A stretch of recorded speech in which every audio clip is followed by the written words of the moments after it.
عن ابن مسعود رضي الله تعالى عنه أن رسول الله صلى الله عليه وسلم قال كل مسكر حرام।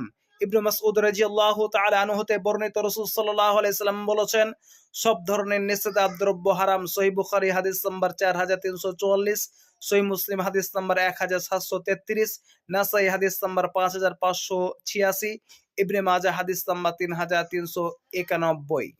দুঃখের বিষয়, অনেক মানুষ বলে থাকে গুটকা, খৈনি, গুল, জর্দা এগুলো মাকরুহ।